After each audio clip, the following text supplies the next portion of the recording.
दोस्तों, मुन्नी शर्मा का प्यार भरा नमस्कार। मुद्गल रसोई में आपका बहुत बहुत स्वागत है। दोस्तों, आज अमावस्या थी और हमारा जो श्राद्ध पक्ष है वो खत्म समाप्त हो गया है।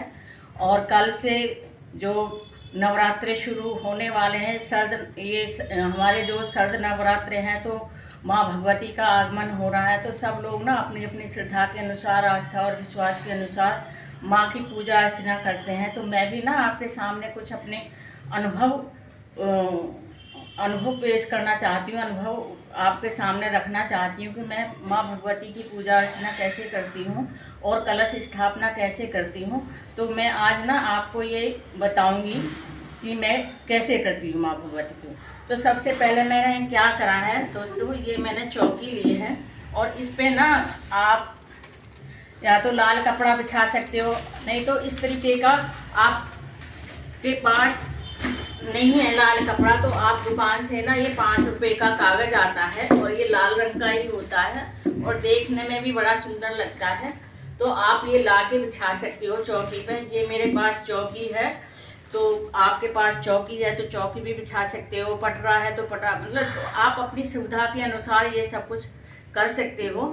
तो और यहाँ मैंने फिर ली है माँ की तस्वीर, ये देख सकते हो आप। इसमें ना माँ 9 देवी की तस्वीर है, तो इसलिए ये मैंने ली है। और यहाँ ना मैं भैरव जी की भी तस्वीर की स्थापना करती हूँ, क्योंकि कहते हैं ना कि भैरव जी की अगर पूजा पाठ ना करो तो माँ भगवती पूजा अर्चना जो स्वीकार नहीं करती हैं। तो मैं ना नवरात्रों में भैरव जी की भी पूजा करती हूँ। तो यहाँ मैंने भैरव जी की तस्वीर ली है, क्योंकि मेरी तस्वीर थोड़ी ये चौकी थोड़ी छोटी है, तो मैंने यहाँ इनको स्थापित कर दिया है। अब मैं क्या करूँगी दोस्तों, यहाँ ना थोड़े से चावल लूँगी,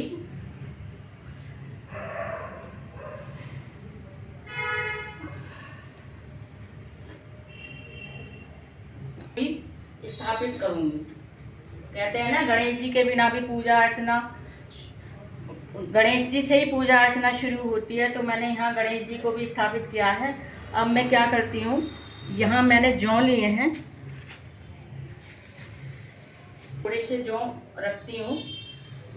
और ये मैंने जवारे बोने के लिए ये बर्तन लिया है मिट्टी का दोस्तों, और इसमें ना मैंने बालू रेत डाला है और इसमें मैं ना जवारे भी उगाऊंगी और यहाँ ना कलश स्थापना भी इसमें मैं करती हूँ। तो ये मैं इसके बाद जिधर शेर का मुंह होता है ना, तो हम उधर कलश की स्थापना करते हैं दोस्तों।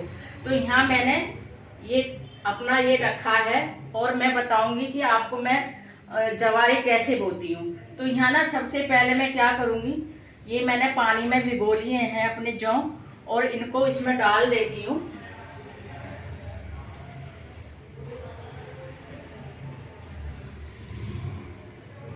और थोड़ी सी मिट्टी और डाल देती हूँ इनके ऊपर।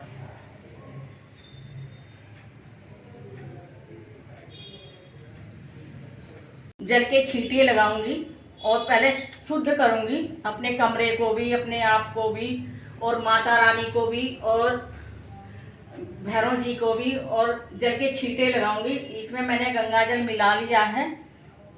और अब मैं क्या करती हूँ, यहाँ मैंने ये कलश का लोटा लिया है। आपके पास अगर मिट्टी वाला हो, जो आजकल आते हैं वे करवे टाइप आते हैं, वो भी ले सकते हो, स्टील का भी ले सकते हो। तो ये मेरे पास तांबे का लोटा है, तो मैंने ये लिया है, इसको भर लिया है, इसमें थोड़ा सा गंगा जल भी डाल लिया है। तो अब सबसे पहले मैं मौली बांधूंगी।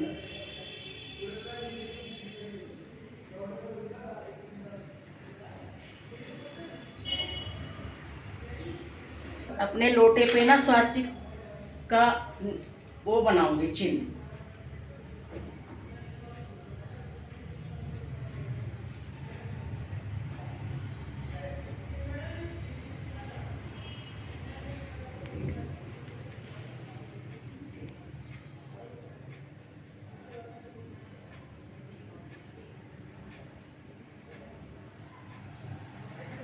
अभी टीका करूंगी मैं,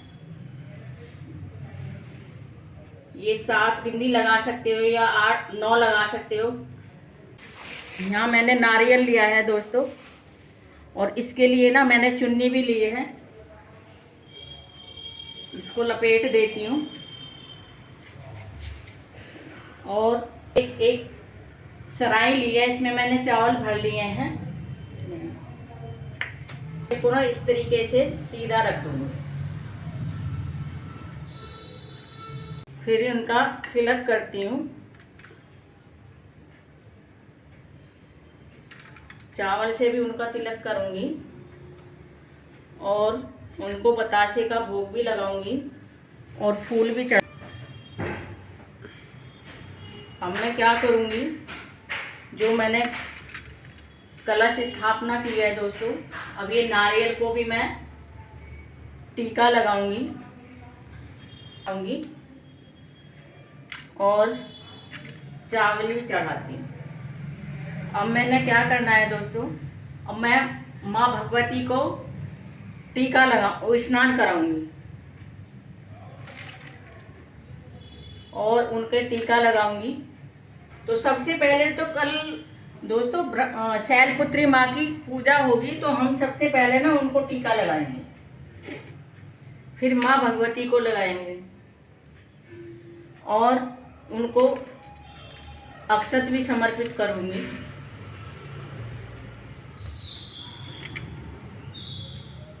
और उनको वस्त्र भी समर्पित करती हूँ।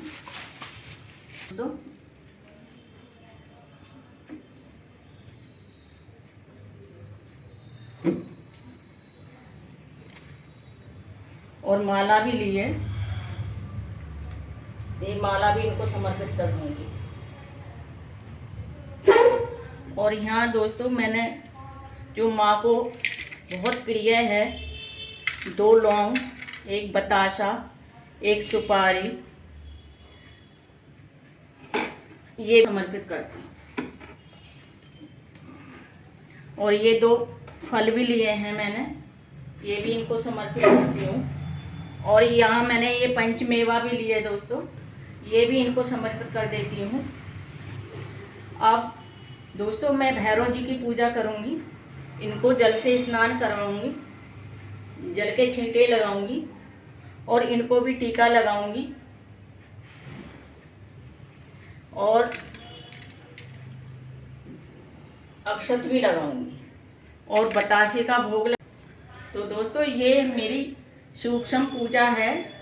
आप अपनी श्रद्धा के अनुसार, इस आस्था के अनुसार और विश्वास के अनुसार आप कुछ भी कर सकते हो। माँ तो श्रद्धा की भूखी हैं, आस्था की आपके भावनाओं की भूखी हैं। वो तो उनके पास तो सब कुछ है, हम उनको क्या दे सकते हैं, लेकिन हमारी वो श्रद्धा देखती हैं, हमारी भावनाएं देखती है कि हम उनके प्रति किस तरीके से समर्पित है। तो दोस्तों यहाँ मैंने ये जोत ली है, अब मैं यहाँ इनकी जोत भी दोस्तों यहाँ खड़ी जोत नहीं बनानी है, हमें लेटी हुई जोत जलानी है। खड़ी हुई जोत इसलिए नहीं जलानी क्योंकि हमें ना जो पहले क्या होता था, उपला होता था, उसको उस पर आग पे उसको जलाते थे और फिर माँ का लगाते थे। लेकिन आजकल अगर उपला ना मिले तो हम ये कर सकते हैं, हम यहाँ 2 कपूर की टिक्की लेंगे और उसको जलाएंगे। और यहाँ अगर आप जोत जलानी है तो दोस्तों आप इस तरीके की अखंड जोत ले सकते हो, उसमें बत्ती बना के उसमें घी डाल सकते हो और उसको भी ना माँ के दाहिने हाथ की तरफ रखने। 2 कपूर की टिक्की ली हैं मैं, वैसे मेरे पास तो उपला है दोस्तों, मैं उपला से ही वो करती हूँ, लेकिन मैं आपको दिखाने के लिए ये कि भी मैं आप कपूर से भी कर सकते हो, उपले से भी कर सकते हो। और यहाँ मैं 2 लौंग का जोड़ा घी में भिगो के ये समर्पित करती हूँ और बतासे का भोग भी लगाती हूँ माँ को।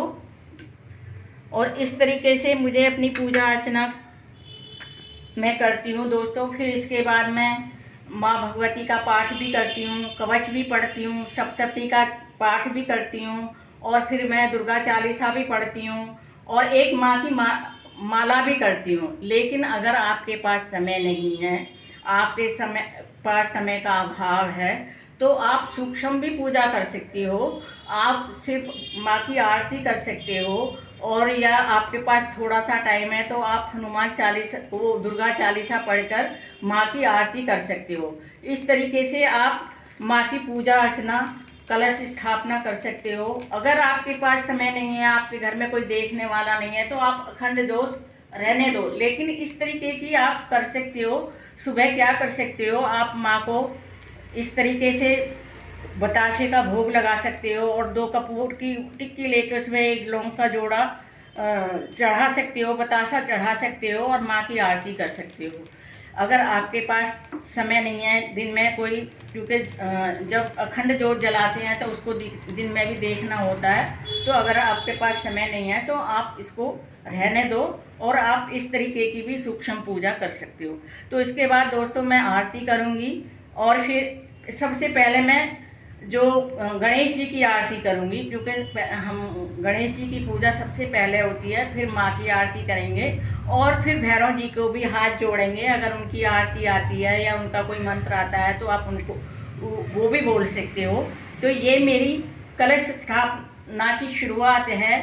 ये मैं इस तरीके से माँ भगवती की पूजा अर्चना करती हूँ। आप जल लेना, और इस जल को ना, इसमें 2 तुलसा जी के पत्ते डाल के आप, ये चरणामृत हो जाता है, इसमें आप थोड़ा सा गंगाजल डाल के घर के सभी सदस्यों को पिलाना। और ये जो प्रसाद होता है ना दोस्तों, इसको भी सबको बांटना, मतलब घर में ना सबको देना, ये प्रसाद के रूप में, चरणामृत के रूप में।